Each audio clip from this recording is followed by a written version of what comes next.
अहाँके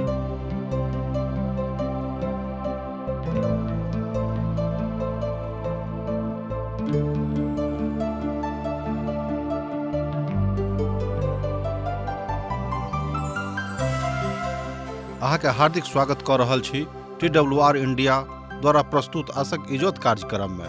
यह एकटा सिलसिलेवार ढंग सँ बाइबलक अध्ययन अछि आ हमरा जीवनके लेल उपहार अछि। परमेश्वर चाहै छथि कि एकटा मनुष्य एक पवित्र जीवन जियैक, पापों सँ छुटकारा पाबैक, जाहिसँ वह दंड के भागी नहीं बने। यह कार्यक्रम के माध्यम सँ दिशा हमरा सबके मार्गदर्शन करा रहल छथि। तो आउ ई कार्यक्रम के हम आरंभ करै छी। आशा के इजोत मैथिली कार्यक्रम में हम एक बेर और अहाँक अभिनंदन प्रभु यीशु मसीह के मीठ आ पवित्र नाम सँ कऽ रहल छी। आजुक दिन हमरा सब अय्यूबे के पोथी के अध्ययन करब। एहि पोथी के 38 अध्याय सँ लऽ कऽ 40 अध्याय धरि। आखिरी में हमरा सब देखलहुँ हैं जे अय्यूब असगरे पड़ि गेल छलाह आ परमेश्वर अय्यूबक लग स्वयं के प्रकट कऽ रहल छथि। हालांकि एहिठाम ओ नीक मनुखक लग छथि वा आबैत छथि। परमेश्वर हुनका अपन बातक बतेबाक लेल ओहि अवस्था में खोजि रहल छलाह। परमेश्वर बड़ महान छथि। तकरा अहाँ आजुक दिन आजुक अध्ययनक एहि तरह मानि सकलहुँ हैं वा बना सकलहुँ हैं। यहोवा बनाम अय्यूब अर्थात परमेश्वर बनाम अय्यूब। नीक शिक्षक के ई चिन्ह होइत अछि जे ओ जतऽ छात्र रहैत छथि, शिक्षक ओते आबि कऽ शिक्षा दैत छथि। ध्यान दियौक कि नीक शिक्षकक की पहचान होइत अछि। परमेश्वर हमरा सब गोटे के सबसँ नीक शिक्षक छथि। तहन नीक शिक्षकक गुणक विषय में एहि तरह पवित्र पोथी के विद्वान सब कहैत छथिन कि नीक शिक्षक के चिन्ह की होइत अछि जे जतऽ छात्र रहैत छथि, शिक्षक ओते आबि कऽ हुनका शिक्षा दैत छथिन। यह नीक शिक्षक के गुण होइत अछि। परमेश्वर शिक्षक थिकाह। अब ओ एहिठाम अय्यूबक सिखावताह कि प्रभु यीशु मसीह सेहो एकटा नीक शिक्षक छथि। ओ हमरा सभक आजुक दिन शिक्षा दिअ चाहैत छथिन। अब हमरा सब एहि तरह देखब अय्यूब ओहिठाम परमेश्वर सँ शिक्षा पावे के स्थिति में छथि, अर्थात पिता परमेश्वर हुनका शिक्षा दिअ जा रहल छथिन। अब ओ एहिठाम असगरे बचि गेल छथि। अब हुनका लग केओ नहि छनि। एलीहू सेहो हुनका लग सँ चलि गेलाह और हुनक तीनों दोस्त सेहो जहन ई देख लेलखिन कि अब हम हिनका संतुष्ट नहि कऽ सकलहुँ हैं तऽ हुनक तीनों दोस्त सेहो हुनका लग सँ चलि जाइत छनि।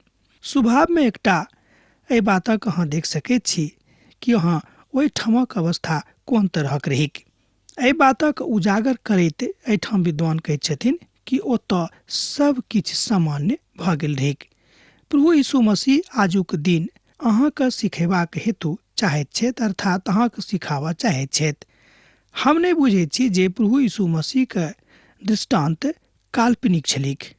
ओ कोनो बातक कल्पना कऽ कऽ नहि बताबैत रहथि, मुदा ओहि बातक ओ अवलोकन कऽ कऽ ओहि बातक नीक सँ बुझि कऽ ओहि बातक बताबैत रहथिन दृष्टांत बना कऽ। तैं अहाँ बाजि सकलहुँ हैं कि कोनो दृष्टांत काल्पनिक नहि छलिक। मत्तीक रचल सुसमाचार तकर 13 अध्याय आ तकर 3 पद सँ लऽ कऽ 9 पद धरि अहाँ हुनक ओहि बातक देख सकैत छी जे 3 अध्याय के 33 पद में बतायल गेल अछि।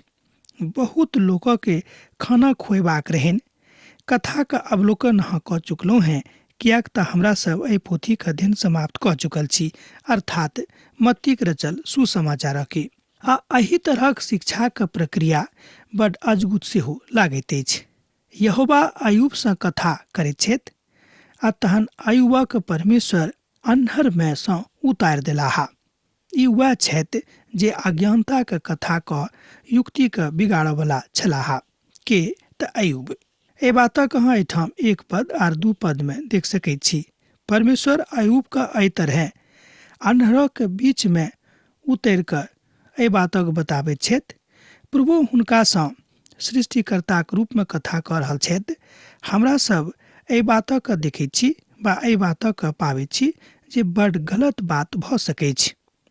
अहाँके विषयमे एही तरह बाजल जा सकै छै, किएक तऽ परमेश्वर कहैत छथि जे अहाँ एही तरह ज्ञानी बनि कऽ अगर अपन ज्ञानके प्रकाश सब ठाम पसारि सकैत छी, सबके अपन ज्ञानसँ प्रकाशित कऽ सकैत छी, अर्थात अहाँके ज्ञानक इजोत दोसरोके इजोत दऽ सकैत छै।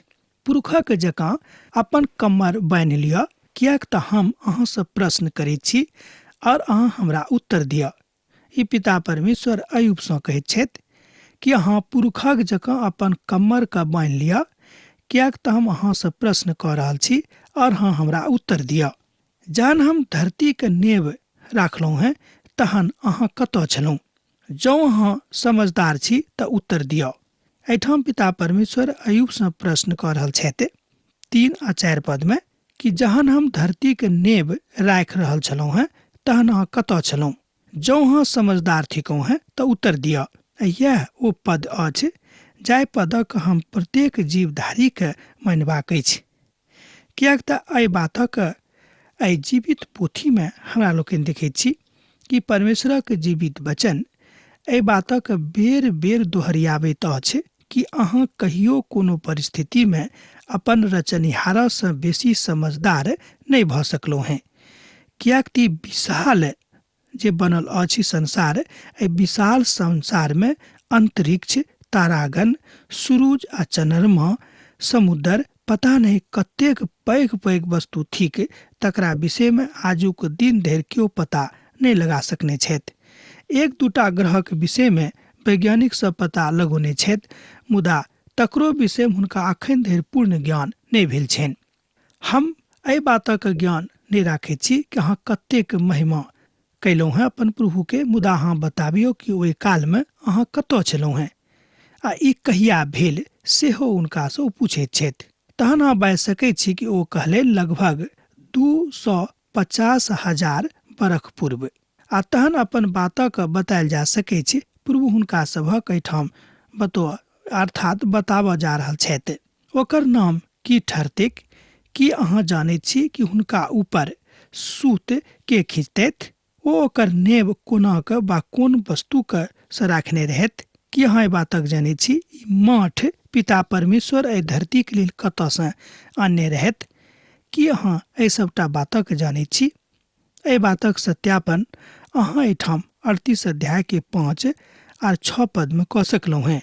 अय्यूबक पोथी ओहि कालक थिक जाहि कालमे पवित्र वचनक कोनो भाग नहीं लिखल गेल छल, जे जगतक काल धरि अपन बातक बतायल जा सकै छै। पवित्र पोथीक महिमा हमरा लोकनि एही तरह जानि सकलहुँ हैं कि ओहि कालमे जहन पवित्र वचन कतौ संग्रहित कऽ कऽ नहीं राखल गेल रहैक, तहन ओही कालसँ पिता परमेश्वर एहि संसारक सृष्टि कयने रहथि। तहन अहाँ कोना कऽ बाजि सकैत छी कि एहि बातक अहाँ खूब नीकसँ जानैत छी? अर्थात अय्यूबके पिता परमेश्वर बाजि रहल छथि कि अहाँके ज्ञान बड्ड कम अछि।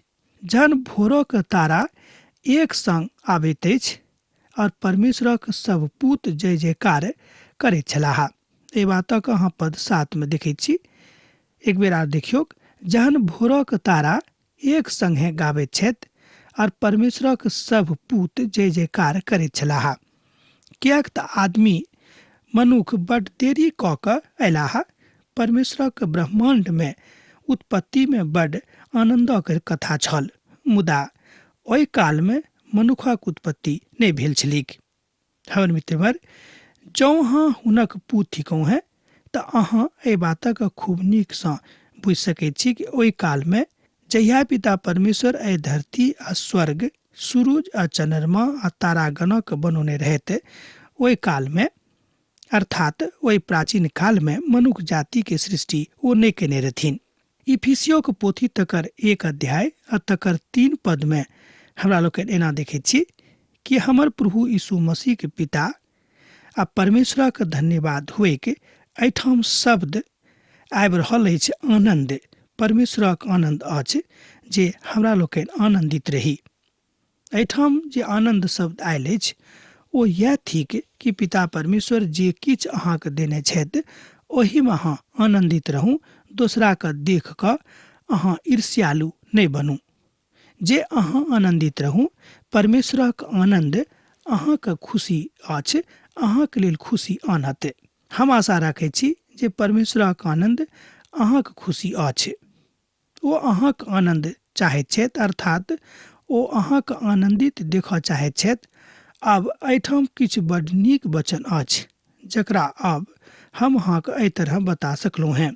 आ फेर की अहाँ कहियो हिमक भंडारमे पैठ गेलहुँ हैं, बा की अहाँ कहियो बर्फक भंडारक अहाँ कहियो देखलहुँ हैं, जिनका हम संकटक कालमे युद्ध और लड़ाईके दिनक लेल राखि छोड़लहुँ हैं।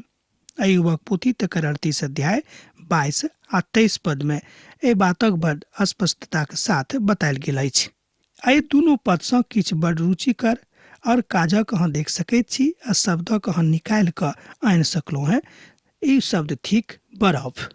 तकर पैठ कोनाक युद्धक संबंधमे प्रयोग एके जकाँ कयल गेल अछि, अर्थात बर्फक उपयोग कोनाक युद्धक कालमे भऽ सकैत छै। सोझ गप इएह भेल, मुदा एहि बातक विशेष महत्व नहि देवल जा सकैत छै।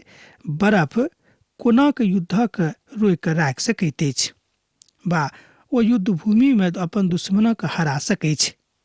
प्रकाशित वाक्यक पोथी तकर 8 अध्याय देखियो, प्रकाशित वाक्यक पोथी तकर 8 अध्याय आ तकर 7 पद में ओतऽ बतायल गेल अछि, प्रथम स्वर्गदूत तुरही फुकलाहा और सोनित सँ निकलल ओला और आग उत्पन्न भेल और धरती पर डालल गेल और धरती के 1/3 भाग ओहि में जरि गेलिक और समस्त हरा भरा सेहो जरि गेलिक। एहि तरह अहाँ देखैत छी कि कोनाक पिता परमेश्वर एकदम हिम, एकदम ठंडा वस्तु से युद्ध के समाप्त कऽ दैत छथि। हुनका लग बहुत शक्ति छनि, किएक तो सर्वशक्तिमान सर्वोच्च पदधारी पिता छथि। तहन हमरा सबके हुनका सन्मुख में बहुत विनम्रता के साथ अयबाक जरूरत अछि। मात्र प्रभु एहि बातक संभव कऽ सकैत छथि। ओ स्वर्गक प्रतीकात्मक बातक बतायल जा सकैत छै। की अहाँ एहि बातक मानि सकैत छी कि ओहि तरहक बात जे अनेरे एम्हर उम्हर घसकैत अछि, वैसे अहाँ की सिखबै?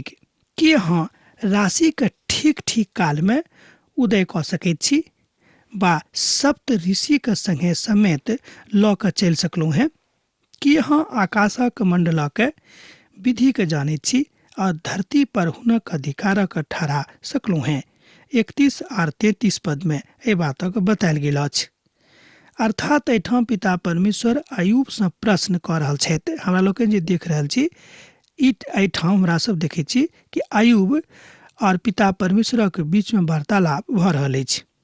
ओ कहै छथि कि अहाँ तारागणक गिनती कऽ सकलहुँ हैं? की अहाँ एहि बातक बुझि सकलहुँ हैं कि कोन तारा कतेक पैघ थिक वा कोन तारा कतेक छोट थिक? की अहाँ बता सकलहुँ कि तारा कोन वस्तु सँ बनावल गेल अछि? तरह तरह के प्रश्न पिता परमेश्वर अय्यूब सँ कऽ रहल छथि, जाहिसँ हुनका एहि बातक ज्ञान हुअनि कि ओ बड़ धर्मी छथि। एहि बातक हुनका जे घमंड भऽ गेल रहनि, से हुनका सँ घमंड रूपी जे भाव छनि से खत्म भऽ जायक। हुनक उत्पत्ति के भेदक अहाँ जानैत छी कि अध्याय 38 परमेश्वरक आरंभिक सृजनक दिस इशारा करैत अछि, आ यह हुनक प्रकाशन अछि जो अपन कथा के बता रहल छथि। की अहाँ जानैत छी जे पहाड़ पर कहिया जंगली बकरी बच्चा देतेक, आ जहन हिरनी सब में बनतेक तहन की अहाँ देखैत रहैत छी? एहि बातक अहाँ 39 अध्याय के 1 पद में देख सकलहुँ हैं। परमेश्वर प्रकृति के परमेश्वर सेहो थिकाह, किएक तऽ संपूर्ण प्रकृति जे संसार में बनल अछि हुनके हाथे सृजित कयल गेल अछि। तहन ओतऽ जे किछु घटना घटि रहल अछि, ओहि सबटा घटनाक्रम कोना के हेतैक, एहि सबटा बातक अधिकार हुनके लग छनि, और हुनके आज्ञा के अनुसार ओ समस्त घटना प्रकृति में घटैत रहैत अछि। ई बात एहिठाम अय्यूब के पिता परमेश्वर बता रहल छथि। ओ कहैत छथि कि अहाँ एहि बातक घमंड नहि राखब कि अहाँ बहुत पैघ भऽ गेलहुँ हैं, आर अहाँ हमरा सन्मुख में आबि कऽ ई बाजि सकलहुँ हैं जे हम तऽ बड्ड निर्दोष छी, हम धर्मी छी, आर हमरा कियाक तकलीफ भेटल अछि, अर्थात घुरा फिरा कऽ अहाँ पिताके दुखी बना रहलहुँ हैं। सोच गपमे एहि तरह बाजल जा सकै छै। बहुत बेर हमरो सब यह काज करैत छी। हम अहाँसँ कॉल जोड़ब कि ई काज अहूँ बंद कऽ दियौ, हमहूँ बंद कऽ देब। अयूब तऽ परमेश्वरक वार्तालापमे अखन लागल छथि। हुनका बिनु किछु नहि भऽ सकैत छै। अहाँ जँ केओ सृष्टिकर्ताके बातक बुझि रहल छी, सुनि रहल छी, तऽ अहूँके विश्वास भऽ जायत जे पिताके बिनु, हुनक स्वामित्वक बिनु कोनो बात एहि संसारमे कार्य रूप धारण नहि कऽ सकैत छै। जतेक बात, जतेक स्वरूप एहि संसारक बनल अछि, ओहि सबटामे पितेके महत्वपूर्ण हाथ छनि आ हुनके हाथक कारणे सब किछु एहिठाम सृजन कयल गेल अछि। आ यह ओ बात अछि जकरा परमेश्वर अयूब बता रहल छथि। ओ अपन महानताके पाठक एहिठाम एहि तरह बताबैत छथि, अर्थात ओ अपन महानतामे घुमि घुमि कऽ मनुख जातिके बातक सिखा रहल छथि जे ओ कतऽ थिकाहा। आ पुनः अहोबा अयूबसँ ई सेहो बजलाहा कि जे बकवास करैत अछि ओ सर्वशक्तिमानसँ झगड़ा करैके, जे ईश्वरसँ विवाद करैत अछि ओ एकर उत्तर दैके।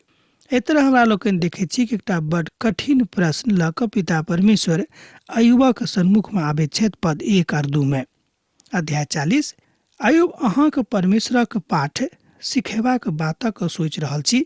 बात तऽ बड्ड नीक अछि कि अहाँ एहि बातक बुझि सकलहुँ हैं जे अहाँ कोना ज्ञानक बिनु बाजि रहल छी। अयूब परमेश्वरक पाठ अर्थात हुनका जे पाठ सिखावल जा रहल छनि, हुनक पाठक ओ सीख रहल छथि। एहि तरह हमरा कहब कि पिता परमेश्वर स्वयं आबि कऽ अयूबके बता रहल छथि कि अहाँके अखन की सिखबाक अछि। हमरा सब कतेक नीक लोक छी जे परमेश्वरक वचनक सीख रहलहुँ हैं आ बड्ड सरलतासँ। एहि सिखबाक फिराकमे जँ अहूँ रहब, जँ हमहूँ रहब, तऽ प्रभु कोई वचनक सीख जायब। किएक तऽ पिता परमेश्वर एहिठाम अयूबसँ बाजैत छथि कि अहाँ परमेश्वरसँ बेसी धनवान थिकहुँ हैं, कि हुनकासँ अहाँ बेसी विद्वान थिकहुँ हैं, कि अहाँ हुनकासँ बेसी सर्वशक्तिमान थिकहुँ हैं। मनुख शक्तिमान भऽ सकैत छै कने कालक लेल, मुदा मनुख कहियो सर्वशक्तिमान नहि भऽ सकैत छथि। सर्वशक्तिमान मात्र पिता परमेश्वर थिकाहा, आर ओ एक किछु करबाक प्रयासमे सेहो लागल रहैत छथि। किएक तऽ ओ शब्दक उच्चारण अनेरे कऽ रहल छथि। एना तऽ ओ एहि स्थितिमे नहि छथि जे ओ ईसभ करैक, किएक तऽ ओ शब्दक उच्चारण बिनु आज्ञाके नहि कऽ सकैत छथि। हमरा लोकनि जे बाजैत छी, जे किछु हमरा लोकनि करैत छी, जँ एहिमे परमेश्वरक इच्छा नहि रहतैक, परमेश्वरक ज्ञान हमरा सभक मगजमे नहि रहत, तऽ एहि तरहक कोनो बात हमरा सभक मगजमे नहि आयत आ नहि एहि बातक हमरा लोकनि सीख सकलहुँ हैं। परंच परमेश्वर अपन उत्तरके मनुख जातिके बड्ड सोझ रीतिसँ दऽ कऽ एहि बातक बताबैत छथि। ओ अयूबसँ उत्तर चाहैत छथि, हुनकासँ बेर बेर प्रश्न एखन कऽ रहल छथिन। तहन अयूब यहोवाके उत्तर देलनि। ध्यान दियौक, तहन अयूब यहोवाके उत्तर देलनि, देखियौ हम तऽ तुच्छ थिकहुँ हैं, हम अहाँके की उत्तर देब। हम अपन अंगुरीके दाँतक नीचाँमे दबाबैत छी। एहिठाम हमरा लोकनि देखैत छी कि अयूब बड्ड नीक जकाँ विनम्र भऽ कऽ प्रभुसँ कहैत छथि कि हे प्रभु, हम अहाँके की उत्तर देब, किएक तऽ अहाँ परमेश्वर थिकहुँ हैं। अब हमरा लोकनि देखैत छी कि अयूबक मन पुनः अपन प्रभु, अपन सृष्टिकर्ता, अपन परमेश्वरक दिस आबि गेल अछि आ हुनकासँ बड्ड विनम्र भावसँ बाजैत छथि कि हम अहाँके उत्तर नहि दऽ सकलहुँ हैं। अर्थात एहिठाम अयूब स्वयंके पिता परमेश्वरक सन्मुखमे कमजोर बुझलाहा। ई बड्ड उचित गप भेल। हमरो सभक यह बुझबाक अछि कि हमरा सब प्रभुक नजरीमे बड्ड कमजोर छी। एक बेर तऽ हम बाजि चुकल छी और अब किछु नहि बाजब, जे 2 बेर सेहो हम बाजि चुकलहुँ हैं, मुदा अब और हम आगाँ नहि बढ़ब। एहि बातक अहाँ 3 पदसँ लऽ कऽ 5 पदमे देखैत छी। अध्याय 40 में अयूब कहैत छथि जे अब तऽ हमरा चुप रहबाक अछि, वा चुप रहनाइ हमरा लेल सेहो उचित अछि। अब हम देखैत छी जे हम कमजोर छी, किएक तऽ हम बैस सेहो नहि पाबि रहलहुँ हँ नीकसँ, किएक तऽ हम मनुख थिकहुँ हैं। ओ जे बाजने रहत जे अब हम अंत धरि अपन भाषाक वचनक राखब, किएक तऽ हम जानैत छी कि प्रभु हमरा सिखाबऽ चाह रहल छथि। एहि तरहक बात हुनका स्वयंमे अब आबि गेलनि आर हुनक हृदयसँ हुनक हम अब शनै शनै बाहर जा रहल छनि। बहुत बेर हमरा सभक मोनमे हम आबैत अछि जे हम ई कऽ सकलहुँ हेँ, हम ई कऽ सकैत छी, हमरा छोड़ि कऽ आर केओ ई नहि कऽ सकलह। एहि तरहक बात जहन हमरा लग आबैत अछि तऽ ई एकटा घमण्डक कथा भेल, आ घमण्ड कोनो परिस्थितिमे कहियो प्रभुक पसन्द नहि छनि। ई मनुष्य जातिक एकटा कमजोरी अछि। एहि कमजोरीके हमरा दूर करबाक अछि, आ यह कमजोरी कोनो ने कोनो तरहे युवाके जिंदगीमे प्रवेश कऽ गेल रहैक। ई करम शैतान हम तऽ कहब कि कनेक सफल भऽ गेल छलाह। एहि तरहक गप एहिठाम बाजल जा सकैत छै कि परमेश्वर अब हुनक स्थितिके बुझि गेल छलाह जे हम अपन पुत अय्यूबके अब अपना स्थितिमे लऽ अनबेक। यह बात अब अहूँके सिखबाक अछि। तहन हमरा सभक अनुभव होइत जे हमर बा अहाँके चुप रहबाक अछि। एक बेर और ध्यान दियौक कि तहन अंतमे हम यह बाजि सकलहुँ हैं कि हमरा बा अहाँके चुप रहनाइ बड उचित गप हेतै। एहिसँ नीक आर दोसर कोनो गप नहि हैत जँ हमरा सब प्रभुक सन्मुखमे चुप रहब। जेना अय्यूब कहलनि कि अब हम किछु नहि बाजब, अब हम चुप रहब। परमेश्वरक उपस्थिति अय्यूबक जिंदगीमे 3 प्रकारक प्रभाव डालैत अछि। ई हुनक संबंधक ऊपर प्रभाव डालैत अछि, आर हुनक संबंध अय्यूबक साथ नीक भऽ जाइत अछि, आर हुनक संबंध हुनक मित लोकक साथमे सेहो नीक भऽ जाइत छनि। यह ओ मनुष्य छथि जे एहि बातक ज्ञान जहन हुनका भऽ गेलनि तो सबसँ अपन संबंध उचित करबाक अवस्थामे आबि गेल छथि। यह बात अब आजुक दिन अहूँके बुझबाक अछि। तहन यहोवा परमेश्वर अन्हरमे सँ अय्यूबके उत्तर देलनि, पुरुषक जकाँ अपन कमरके बान्हि लिअ। हम अहाँसँ प्रश्न करैत छी और हमरा बताउ, कि अहाँ हमर न्यायोके अनेरे व्यर्थ ठहरायब, कि अहाँ स्वयं निर्दोष रहबाक मनसासँ हमरा दोषी ठहरायब। पिता परमेश्वर एहिठाम अय्यूबसँ पुछलनि। तहन हमरा लोकनि देखैत छी कि अय्यूब आब चुप भऽ जाइत छथि। अब जे किछु बचि गेल आजुक दिन, एहि बातक अध्ययन हमरा लोकनि दोसर दिन करब। अब हमरा विदा दिअ, किएक तऽ अहाँसँ विदा होइके काल भऽ रहल अछि। पाती लिखैत रहब, बिसरायब नहि। यीशुके नेह अहाँके जिंदगीमे बनल रहेक। आमीन। हमरा विश्वास अछि कि ई कार्यक्रम अहाँके लेल लाभदायक सिद्ध भेल अछि। हम चाहै छी कि अहाँ अपन आशीषके हमरा संग साझा करू। जँ अहाँके नजीक बाइबलसँ, जीवनसँ संबंधित कोनो प्रकारके प्रश्न भऽ सकै अछि तऽ अपन समस्याके लेल प्रार्थना करबाके लेल जँ चाहै छी तऽ हमरा फोन पर जरूर संपर्क कऽ सकै छी। परमेश्वर अहाँ सबके एकटा सुखद आनंदित दिन प्रदान करैक।